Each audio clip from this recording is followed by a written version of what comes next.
Got that baseline just chilling out. There you go. All right, everybody. Well, today is September 27th, 2022, and I'm joined by Justin Armenta from JA Digitizing Studios. And today is Justin's favorite topic. Favorite topic? Is it? One of my favorite. One of your favorite? So what's your absolute favorite topic? Probably 3D Puff, something 3D Puff. So I guess this fits right in there. I mean, it's part of it.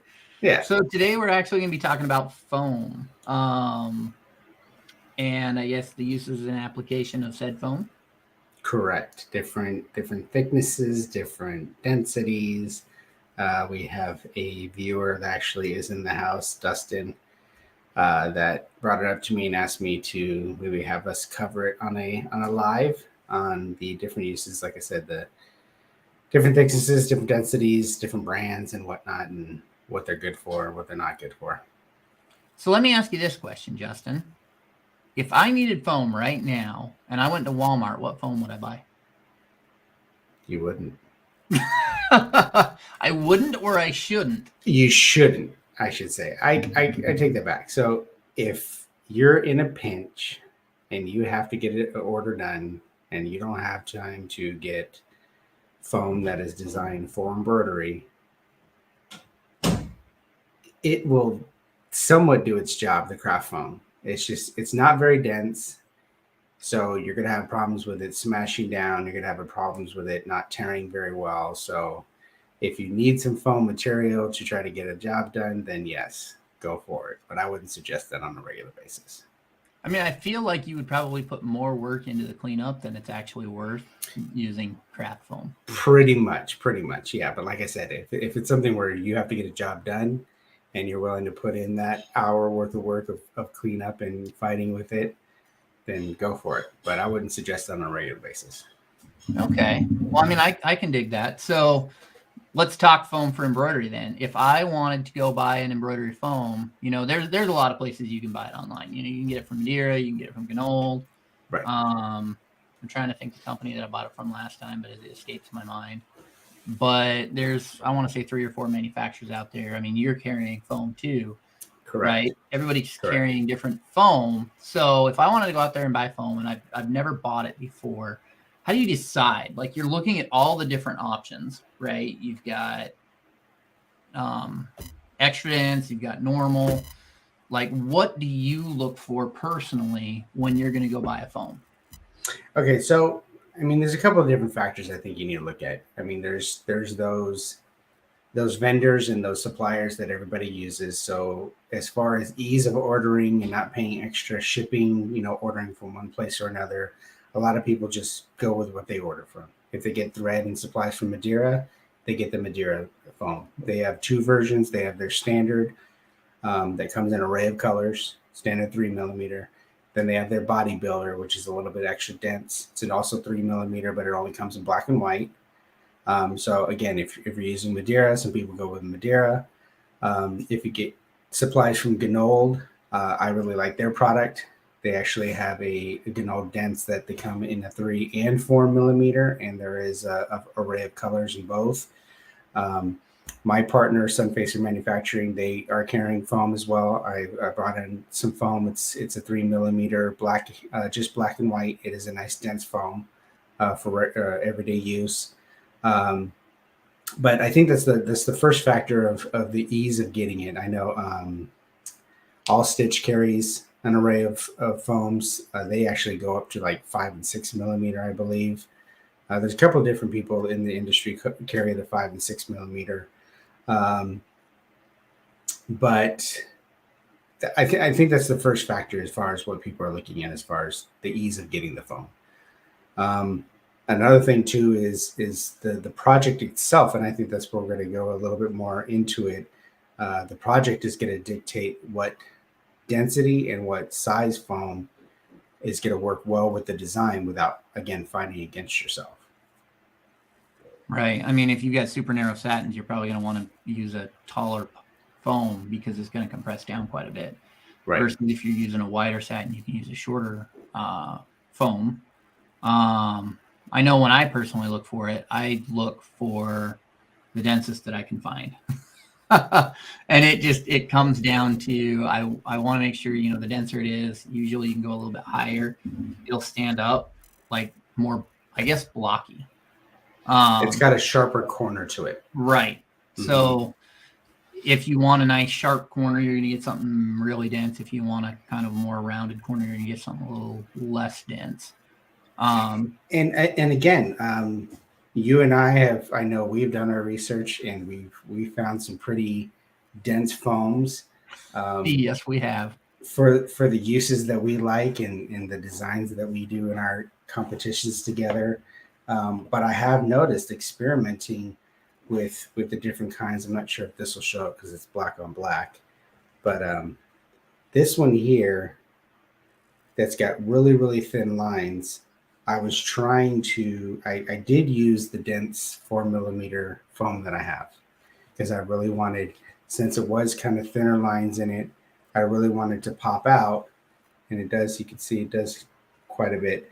But I did notice getting in between the little nooks and crannies between the letters, it was harder to dig out with that denser foam, because that foam, it kind of wants to sit in place because the embroidery, because those areas are so close together in smaller areas, it's tacking that foam to the hat. And because that foam is so dense, it doesn't want to give way very much. So it was kind of hard to get my Puff Pro tool underneath there to get that little edge out to be able to rip it out. So there's pros and cons in the different ones that you use. Right. Okay. Well, I'm going to catch up on some of the comments because we actually dove right into it. We didn't do the comments, so we'll do those. We have Bevy Jean joining us. Hello. We have Barb as well. Hello, Barb. We have Cindy joining us. Hello, Cindy. She's probably going to be down at Impressions Expo this weekend in Fort Worth. We have Dustin, who actually suggested the topic, joining us. Hello. We have Donald. Hello. Mr. Frank Dunn as well. Hello, Frank. And we actually have a question from Carol here. I missed her hello, but we'll catch it. Hello, Carol. And we have a question from Carol. So which foam then? And let's see, Justin, which foam? My suggestion for everyday use, just to have on hand, that pretty much that works across the board in any application, is either the Ganol Dense or the Majera Bodybuilder. I would keep a 3 and a 4mm on hand. I think those two will get you in any type of project through the project, even though you might need something else specifically to a project you're doing. But I think those two are going to be the best, just to have on hand as a regular basis. All right. Craft foam is not worth the effort. I mean, I've seen people do it. I don't like to. And I don't think we're freezing. So if you want to try and refresh your screen, that might help. Frank tells us they have black, white, yellow, and gray, and red in 3mm bodybuilder. Carol says one that tears cleaner. So the tearing is, it factors into density, quality, and the design. So, I mean, I've had somebody send me a 3D puff design to test for them, and it had a standard density, and I spent a lot of time cleaning that up. Who would do that? A lot of time. I was like, man, this thing's flying. I'm practically done with it. Oh, crap. I don't know who would ever do that to you. Cleanup, but you can do that. But it comes down to the quality of the foam and the design too. So if your digitizer's digitized it properly for foam, you're going to get a better, cleaner tear. And things like the end caps, how far you're adjusting for push compensation, whether or not you're going to a tapered point, all those things are going to affect how clean it tears. And a big factor, I suggest that you always use foam that is the same color as your top stitches or similar.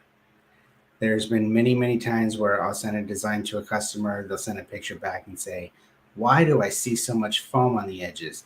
And they're using white foam with a black stitch.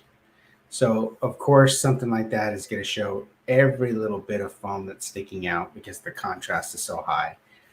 So black is going to work for pretty much all your dark colors, navy blue, dark green, all your darker colors, brown.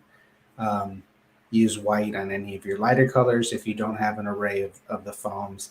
Typically, what I've seen is your primary colors in foam, the foams that do come in the multiple colors. They have a navy blue, a royal blue, a red, a yellow. Some have orange, some have gray, some have brown or tan. But yeah, just definitely try to use something that's very close to your top stitching. That's going to save a lot of cleanup. Yeah, I'll also throw in there too is your needle makes a difference as well. I've seen some people where they say they'll use a ballpoint needle because it'll perforate more, it'll tear more. I personally use sharps, but I have. I'm going to raise my hand. Hi, my name is Jeff, and I have put in a 9014 needle to cut foam better with 40 weight thread. Everybody talks about going down in size, but sometimes if you just need to, you can bump up a little bit in your needle size.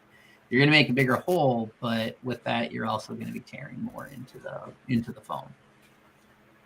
But Justin's like, I have never used too large of a needle for foam. I've never tried one that big. No. No, you went up to an 80-12 though. Yeah. I have. See, this is what happens when you don't have an 80-12 and you need to bump up a needle size. You just go to the next one you have, and luckily I had a 9014, not the 100 size needles.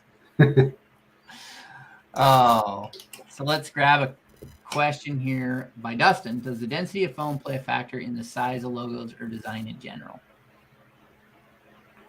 I think so. Yeah. It's interesting what you said earlier.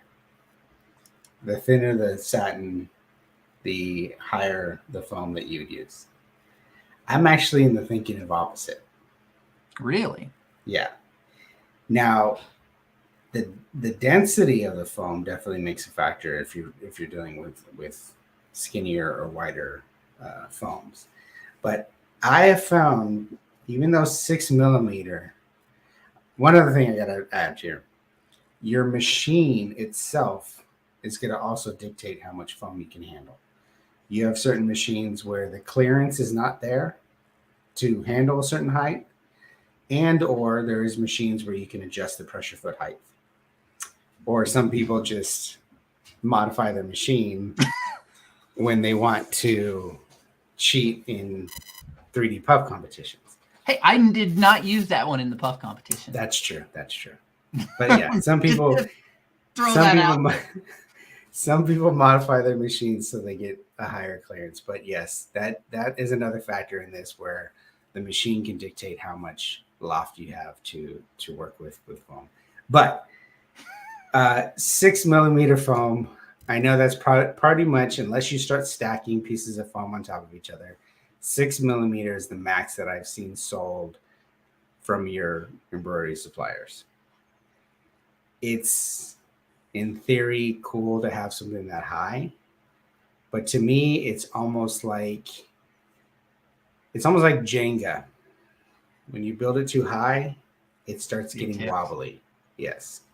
So certain designs, especially when there's a lot going on with the design and there should be certain spacing and elements that shouldn't be close together, 6 millimeter foam is going to start leaning to one side or another, I've seen. The only time I've had really success with 6 millimeter foam is a very basic design, and I'm going to share my screen here. You have to, I will go out here and I will say this. If you use too much foam and you go too tall, it looks ridiculous. Right. I may have experience in something going too tall, and it. Do you have that around with me? Do you have it? I have it right here, but I brought it to the applique getaway so I could show you, just so you could look at it and go, that's ridiculous, and put it down. So this is a hat that I actually did with one of my customers in Mexico. He does a lot of 3D puff. His particular foam that he uses, he actually gets, it's a proprietary made foam that he gets overseas. I want to get my hands on some of this because his work is ridiculously good and clean. But 6 millimeter foam on something like this, where you have big, bold, open kind of letters, spaced letters. I think 6 millimeter, if you really, really want that loft, um, something like this would work. You might have it where, depending on the hat and the density of the 6 millimeter foam, you might have a top of that U that might want to lean a certain way and not look very straight. So that's another thing too, because lettering to the eye, if something's wrong with lettering, usually your eye catches it right away because it's something that you're reading. So again, something lettering, it's a catch-22. Something like simple like this might handle like 6 millimeter foam, but the fact that it is wording, you might notice any type of weird lean from that 6 millimeter foam. Yeah, I mean, density is going to play into that too, because if you have a 6 millimeter light density foam, it's going to crush down with Exactly. your stitching. If you have a 6 millimeter high density foam, you're going to get the leaning tower pizza. Right. I think that's what you're referring to. Is it's going to tip one way or the other? Exactly. So, to me, I don't like 6 millimeter foam. I've used it. I've experimented it on things, especially when you're trying to get that wow factor when you're in competitions and stuff like that. But actually, it helps if you can sew it flat. It helps. It helps when you cheat and you sew a hat flat in order to accomplish 9 millimeters worth of foam. But we're not going to talk about that. Now, if you want foam like this gentleman uses, there are outlets out there that you can find foam that's not necessarily embroidery foam. That's where Jeff and I find our foam for said design. Giving out the frickin' secrets. Way to go, Jeff. But actually, I'm pretty sure the foam I used was from an embroidery supply house. Is it? Yeah. So foam, when you're looking for foam, it's an EVA foam, and the density is rated in, I think, the bodybuilder and the Ganold. I think the Ganold's a little bit denser than bodybuilder, but bodybuilder probably starts with around 40 in the value of the density. Yep. And it goes up from there. I have found some foam that's 70. It is pretty dense. It's like cardboard. It's like a thick piece of cardboard. But if you're willing to fight with it, it is kind of a fight to work with and to tear off. But the results, if you do accomplish the results in the design, it does come out very, very sharp corners, and it's got a really good loft to it. So, so again, I really think the design's going to dictate, and the hat. If you're working with one of these hats that everybody hates, like the Richardson 112 or some of the other hats like Pacific Headwear that have really, really thick seams, a couple of those hat manufacturers that make ridiculously good hats, unfortunately, there's a lot of layers to embroider through. So if you are working with a hat like that and you are working with a difficult design in really dense foams, a lot of times it's a good choice to go to the left panel where you're not messing with the seam. Yep. I mean, the foam, you get the really thick, like there's EVA 70, EVA 80, and you start getting into that thickness and you throw that over the top of a seam, you're going to have more deviation because now your foam is a little bit more rigid. It's not going to curve and fold down to the hat. Right. You can have this same problem when you're layering foam too. As you're layering the foam, they'll shift while the needle's going through them. And I've actually spray adhesived my foam together. So the one hat I did that was 12 millimeters thick, I spray adhesive between the 3 layers of foam because I was having that issue. The one of the 3 layers that was in there was shifting, and it was causing needle breaks. And so by pre-curving to the shape of a hat, I bent it over the cap driver. So pre-curving to the shape of the hat and spray adhesive, using spray adhesive, it locked it kind of into that curved shape and it stopped that side-to-side momentum. But we're like way behind. So hold on, I'm going to catch up some more.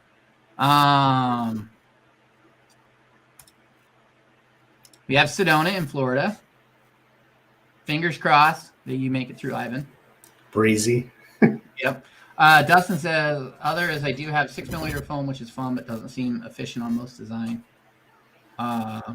So, I mean, I would say standard is like 3mm, 3 to 4mm foam. Mm-hmm. When I'm looking at just any generic design or any design really, the first thing that pops into my head is 3 to 4mm. Right. If I was using anything taller than 3 to 4mm, if I was using 6mm, I'd tell my digitizer I'm using 6mm of foam. Right. Because the taller foam you get, the more push you get. I learned this on a very ridiculous hat. Because it had like almost 3mm of push that came out off the end of the end cap. So right. If you're using anything other than 3 to 4mm, I would tell your digitizer, hey, I'm using something thicker. Right. Just so they'll, because I guarantee if I come to Justin and say, Justin, I'm using 8mm of foam, what are you going to do different? I'm going to suggest not to do it for one, but if they insist and the design is going to allow me to make the necessary adjustments to handle that type of foam, I still think I'm going to tell them I can do it, but you're going to have some wonky areas where that foam. You got to remember, foam is almost like a water in a water balloon. It wants to get out. It's pushing outwards. So anytime you're cutting the foam with the densities we use is digitizing, but that foam's still wanting to push everywhere. That's what's giving you your loft. And that's why you have to cap the ends. That's why you have those points, or sometimes where the cap meets the letter, you get those little points of foam sticking out because it wants to get out. So having 8mm of foam, which more than likely is going to be like 2 pieces of 4mm, a 6 and a 2, or something like that, where you're stacking. So not only do you have the problems with stacking 2 pieces in itself, but you're going to have that foam that's going to want to kind of lean left or right. So, well, you have to also consider too that your machine is going to have a limitation, and you right. might not know what that limitation is until you find out. Right. Because there will be a point where your pressure foot won't go up anymore. And your pressure foot is literally just hammering your foam down.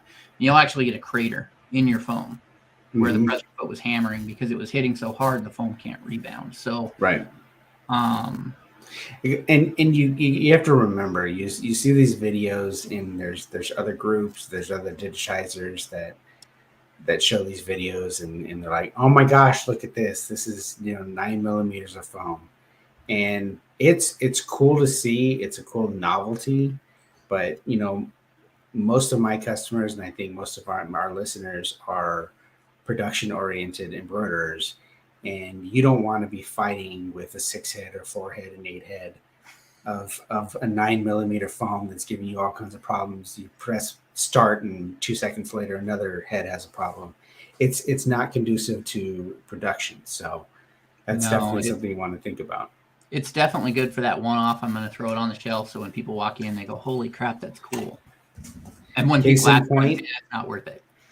Case in point, my bear. I would never want to run this in production. I ran sample after sample after sample. There's 3 layers of foam that I used, not for height, not to get just one major, 9mm tall, but to get the depth that I got as far as the head, and then the face and the snout and the nose. I was looking for that realistic kind of 3D look. So I was using layer upon layer. And even on the panel, to avoid the seam, it was a fight to get it done. So it's not one that you're going to crank out dozens of, Justin. No, I'd give to somebody else and say, can you crank out dozens of these for me? Right. It's cool. And for instance, using that's another use of, as far as the different densities of foam. It was pretty much, I used the base piece of foam that's kind of the cheek part and the whole head. It was a 4mm dense. I wanted a nice solid foundation to work with that wasn't going to sink in with all the different layers. But the next layer that was kind of around the mouth area and the snout, I used a regular Madeira 3mm, so it's a little bit softer. So it's going to give just a little bit uh, less of a struggle for the needle to go through now that you're going through 2 layers, and then the bottom layer being the denser, and same with the top of the nose tip. That itself was the softer 3mm. So just experimenting with that. You don't always, if you are getting into kind of the artistic, multi-layered designs, I usually start with the foundation being a little bit a denser, thicker foam, and then kind of go softer from there. So I'm gonna I'm gonna catch up with some. We have Mr. Michael Downey. Hello. Cindy says, I think if your design is digitized correctly, your regular needles should work. I would agree with that. Sometimes you just need to get through that order, though. the edit's going to take too long, or you're just doing one and you'd rather not edit it. I'm not gonna point any fingers at me, but Suzanne says, Justin, if you digitize a puff design for a customer, do you make a thread weight and needle recommendation? Typically, I don't suggest using anything as far as thread weight other than the normal 40 weight. You can use some of the finer threads, like I know the matte, I think is, do you remember what the Madeira matte weight is? Oh, it's a 40, but it runs closer to a 50. Right. It is a little bit thinner, but something like that, I'm going to need to know that if there's wanting to experiment with that, because I am going to have to use a little bit more density on that. But again, kind of, I tend to digitize knowing the run-of-the-mill threads and needles and setup that people have.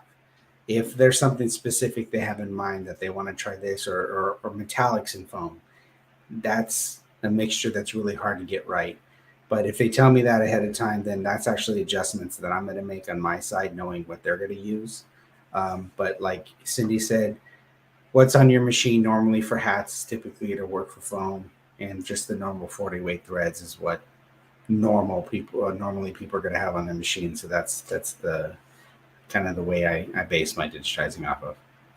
I mean, I look at it as when people come to you and they ask you, you're looking at 40 weight 7511s. Right. That's just the assumption, unless they say I want 60 weight for the small lettering, or I want 30 weight to get this fill and fewer stitches. You're just, the assumption is that you're using 40 weight thread with the 7511 needle. And I don't know of anybody that recommends ballpoint or sharp based off of anything like that. So that's my 2 cents. We have Mike says, I had a design using teal, darkish purple, and hot pink. And the light purple foam was the one that disappeared the best. So I didn't know you could get those colors of foams. I need Mike's foam. I don't know where he's at, where the foam is coming Well, from. something that Frank said earlier, I don't know if he was referring to bodybuilder. They either have released the colors, which I heard they were going to. I haven't looked at their site lately, or that's something that they only have in England. But I would be curious to see if they've actually added those colors, which I heard they were going to do in the bodybuilder more than just the black and white. Yeah. I think for Frank, it's probably easier to get that stuff faster than it is for us because of where the manufacturing plant is located. But Cindy asked, did you all use cap panels to make your contest pieces? Did you? Just one. of the 4 hats, one of them. So those that don't know, the pop off that we had last year, Jeff said repeatedly to me, the rule was the logo has to be embroidered on a hat. Well, I took that as a finished hat, but since his son knows how to manufacture hats from scratch, of course he took that advantage and sewed his design on flat panel. So yeah, he decided to cheat in the conversation. It was within the rule. Just because there's a loophole doesn't mean that I can't exploit it. But technically, if it's sewn on a panel, it's not sewn on a hat. It was made into a hat.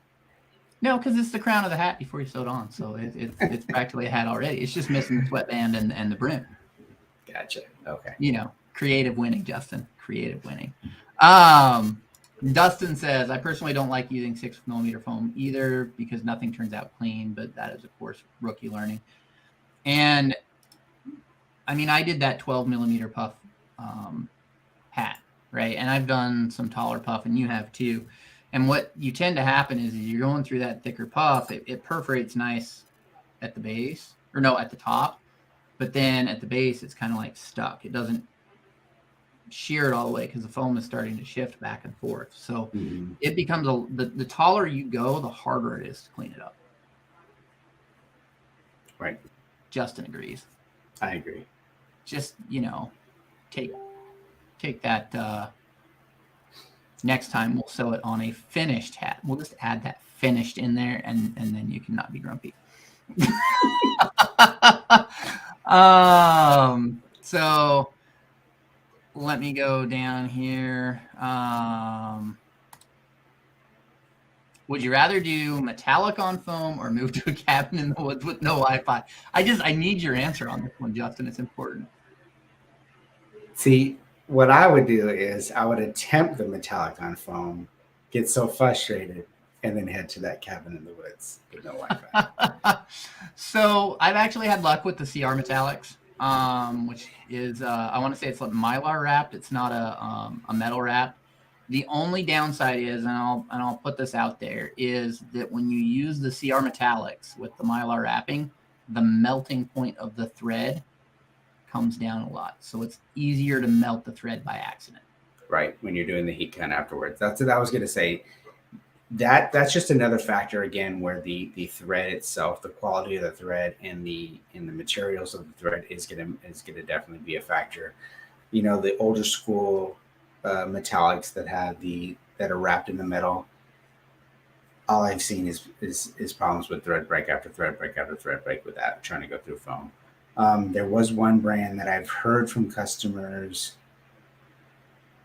Kingstar. Yep. I've heard is really good to use. So yeah, I have some of that. I'd pick CR metallic over it. CR metallic is easier to work with all around. The Kingstar runs really well, but the CR metallic it runs even better. And so if I had to look at doing puff out of the two, I would use the CR metallic. But that's me personally, and I've used both of them, and that's just out of my experience. So I'm gonna pull up this one just because we're on the subject of thread. Yes, polyester stronger, so it's gonna run a lot better. In a pinch, because of a color that I needed, I've used rayon, and there tends to be a lot more thread breaks with rayon. So there's a couple of rayon threads that we had that specifically were for some bigger jobs that we were doing for 3D Puff. I ordered just the polyester version of that color just to get through the job. Yeah, I mean, I ran their the Reflect, Madura Reflect, and I want to say that's rayon based, and it was. Was it bad? I babysat the machine and fixed thread break after thread break after thread break. So you have to change your tension going, or you're supposed to change your tension. Let me change that to you're supposed to change your tension when you go from poly to rayon to help with that. But I would just run with straight polyester personally. Yeah, that's going to be your best bet. It's going to be the strongest to cut through that foam without a lot of thread breaks. All right, so Bevy Jean asked a question. I'm trying to make cozies. I saw a pattern on Stitch Artist that uses snap bracelets. Sewed inside a panel and embroidered on top panel with foam inside, then both joined together by Merrily. Okay, hold on. Have you ever busted stitches on the foam like a top material? Would you be able to do a Merrily stitch around it without it falling apart? Well, I need more information on the question because I'm confused. If it's what I'm thinking, and you're using the Merrily, which is the marrowed faux marrow edge to finish the edge of foam, you're actually kind of working against finishing like a patch because the foam needs the heavy density. Those borders use a heavy density, so you're going to start cutting the foam if you're using the foam that's used for 3D Puff. Okay. I'll go with your answer because I If it's the way I'm trying to picture it in my mind, yeah, it seems like it would. It would seem. It's almost like trying to use water soluble topping as a secure backing on a polo shirt or something. Gotcha. This is a good question. Do you match foam to color of puff or color of hat? I typically will match the foam to the color of the thread, the top thread. There have been a few times where the hat color, the thread color, and the foam color are all kind of a weird mix match. And it was better to match the hat color just to be able to hide the foam. But generally speaking, I usually pick a foam that is going to match your top thread. Now, I'm going to show you an example of I'm going to use this customer of mine just because I love his work. This is 100% 3D puff.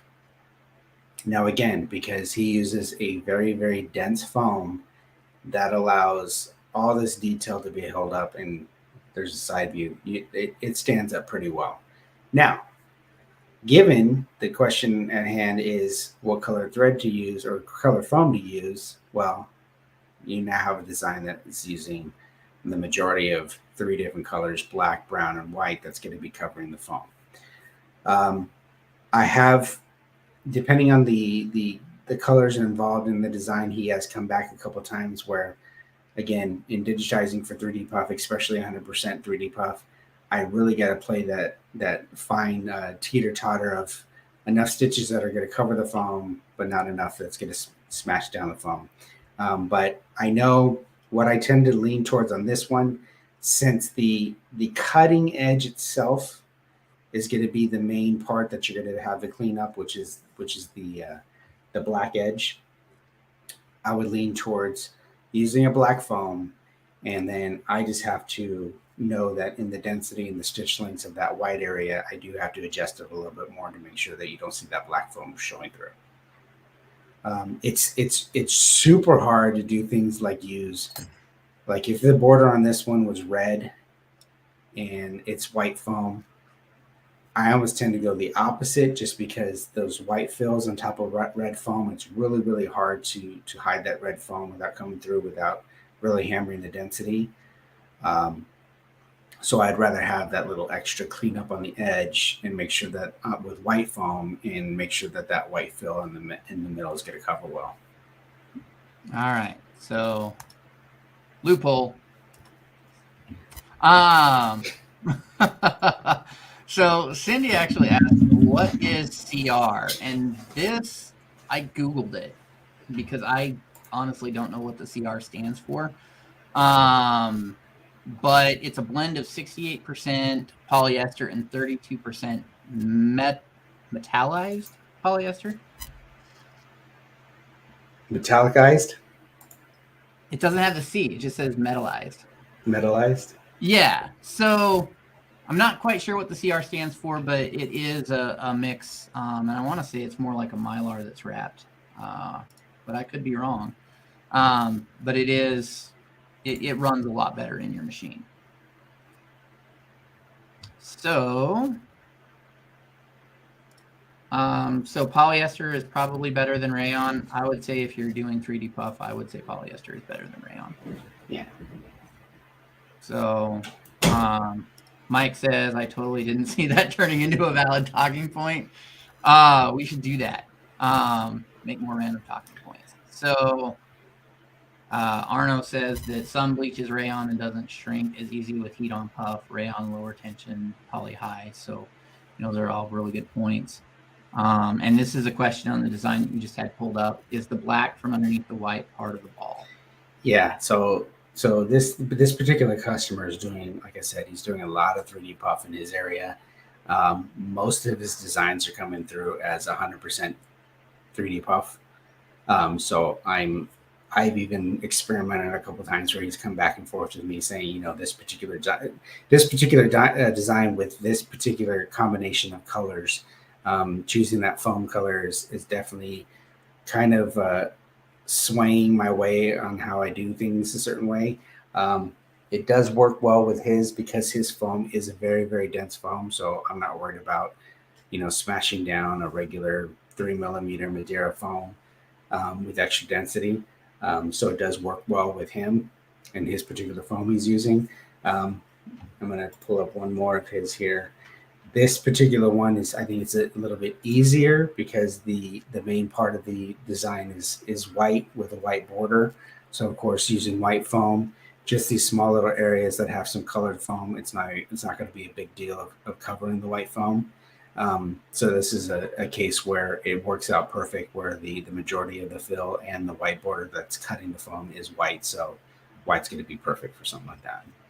So this is my train of thought, and I'd love to hear what your thoughts are on this too. If you want to pull that one back up, too late. Oh, yeah. Click top of it.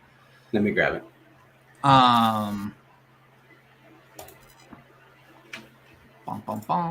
So when I'm picking foam to go on the design, generally I pick the outside border color. So where that's 100% fill, I look at the outside border and say, okay, well, the outside border is white, or if it was a black outside border, that would sway my choice of what color to use, because the outside edge is where you're going to do your cleanup. And I could be wrong, and you can tell me I'm wrong. That's okay. No, that's exactly the balance that's the hardest, where I 99.9% of the time I am going to suggest doing the same color foam as that outer border. Because like you just said, that's going to be the area where it's going to be the most cleanup that you have to do with your Puff Pro tool or, another tool, cleanup tool. But there are times where really, really contrasting, like that ball and bat, where the outer border is black, the inner part is mainly white, where I kind of have to have that balance, knowing more than likely he's going to want to go black to have that nice cleaner black edge. Because again, having white foam under that black edge, it's going to be extra cleanup for him on the end. But there's been a couple times experimenting, especially with, like I said, he's doing a lot of 100% 3D puff designs. So I'm even learning the combination of different thread colors with different foams, where the adjustments that I need to do for the digitizing is concerned. All right.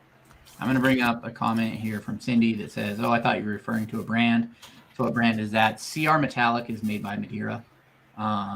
That's their, I'm not going to say they're metallic, but it's one of the metallics that Madeira makes.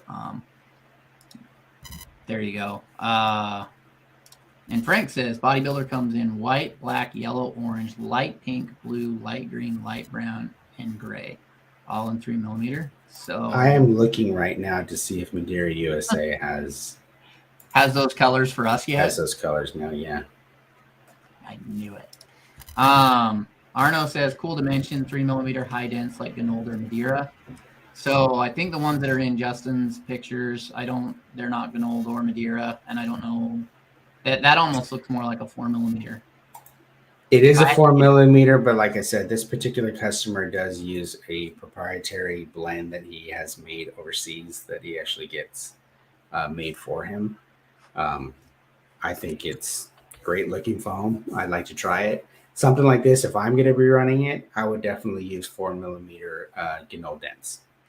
That's probably going to be your most dense one that you can find just in general from your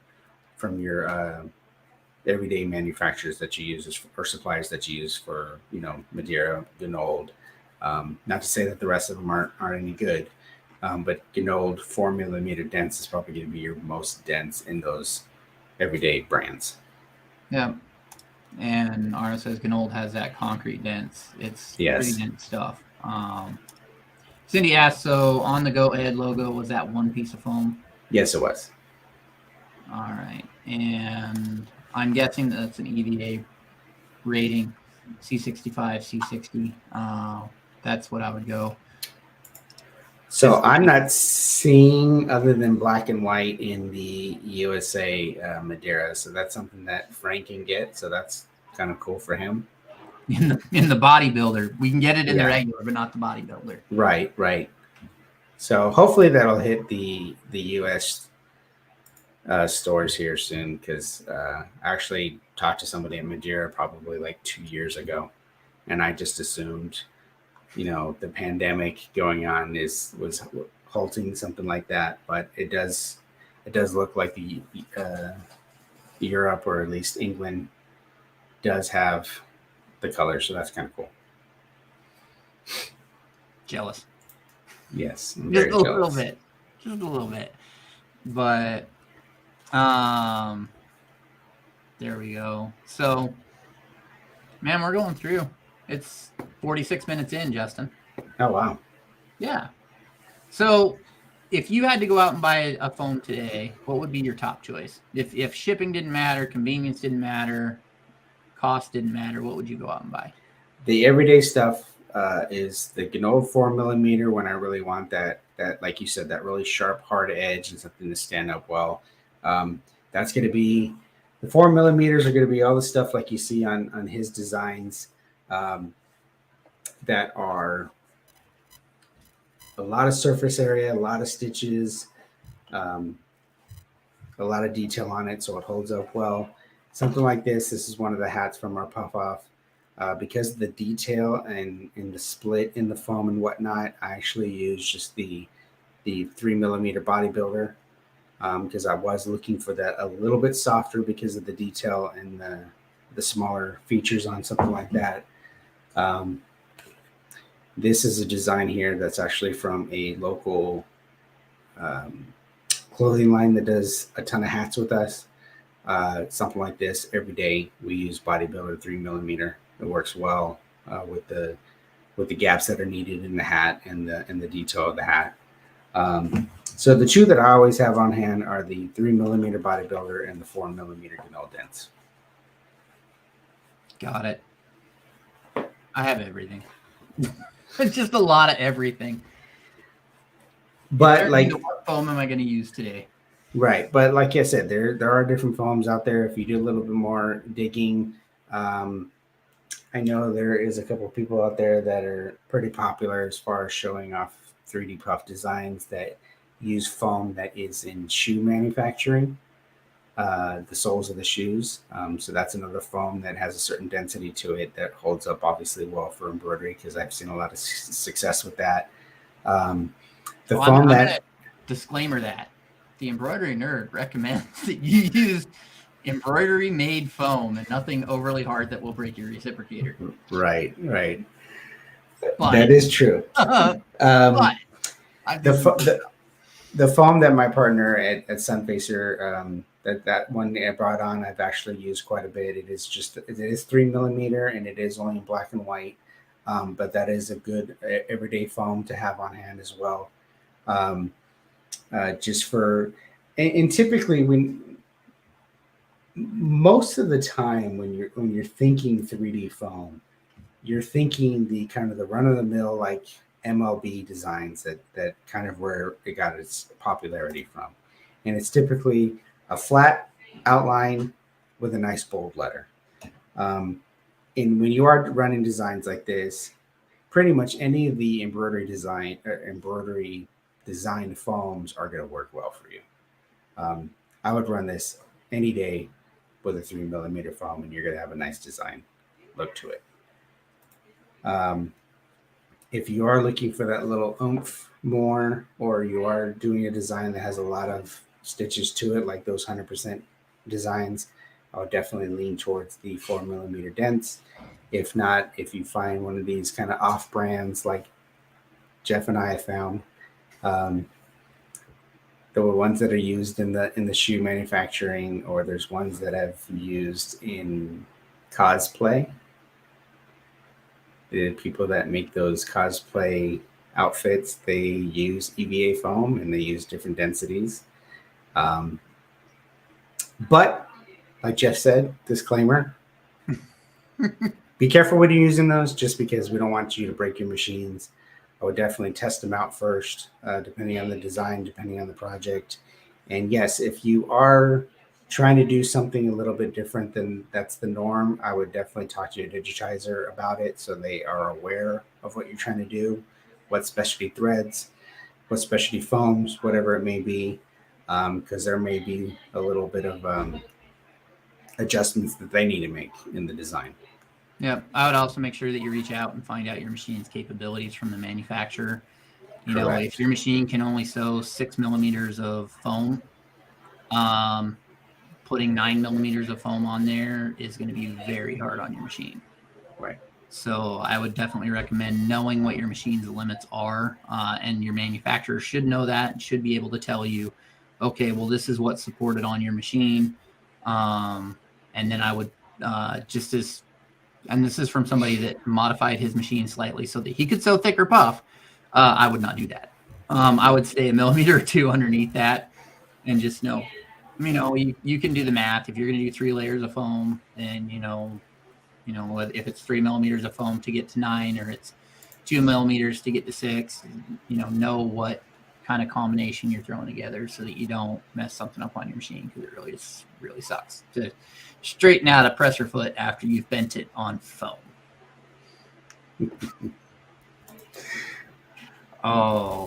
Here's one more I want to share just because I love this design. And again, this is that same customer because I'm on his Facebook page. But Justin just scrolling Facebook. Let's go. To highlight a stitch that my man Jeff Fuller developed here.